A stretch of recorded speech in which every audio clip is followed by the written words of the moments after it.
Mr. Chairman.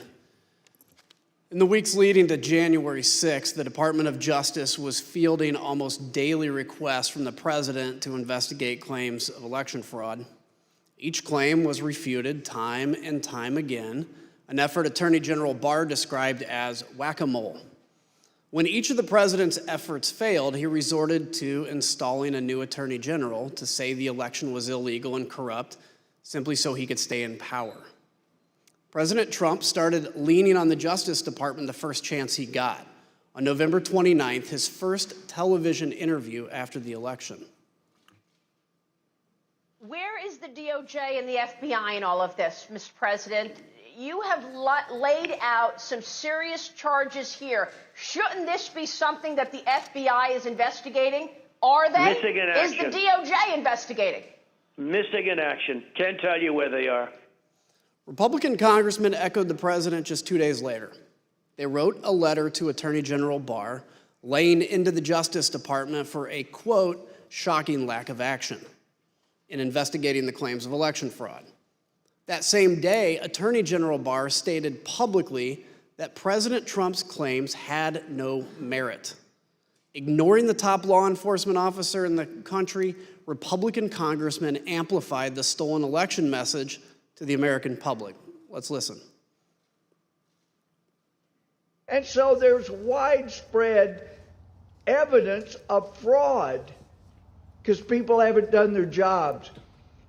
Durham and Barr will deserve a big notation in history when it's written of the rise and fall of the United States if they don't clean up this mess, clean up the fraud, do your jobs, and save this little experiment in self-government.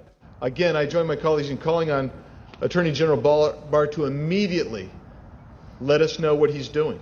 We're already working on challenging the certified electors. And now what about the courts? How pathetic are the courts?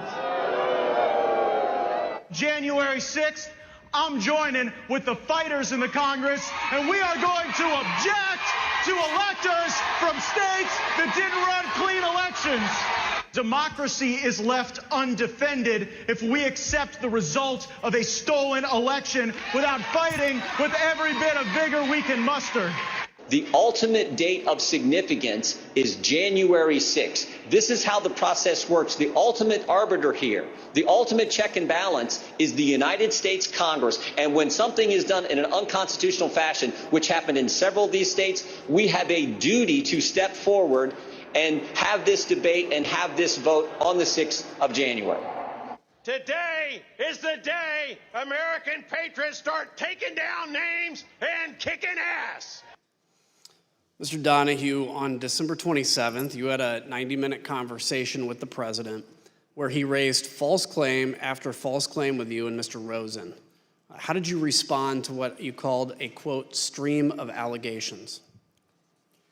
The December 27th conversation was, in my mind, an escalation of the earlier conversations. As the former acting AG indicated, there were a lot of communications that preceded that. As we got later in the month of December, the president's entreaties became more urgent. He became more adamant that we weren't doing our job. We need to step up and do our job.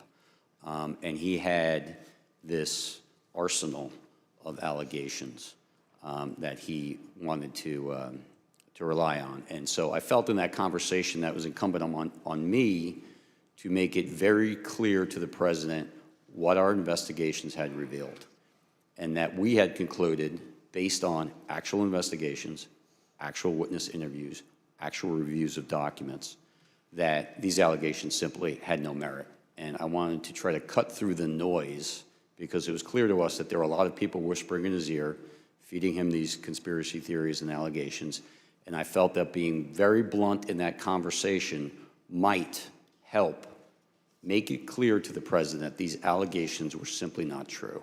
And so as he went through them in what for me was a 90-minute conversation or so, and what for the former acting AG was a 2-hour conversation, as the president went through them, I went piece by piece to say, no, that's false. That is not true.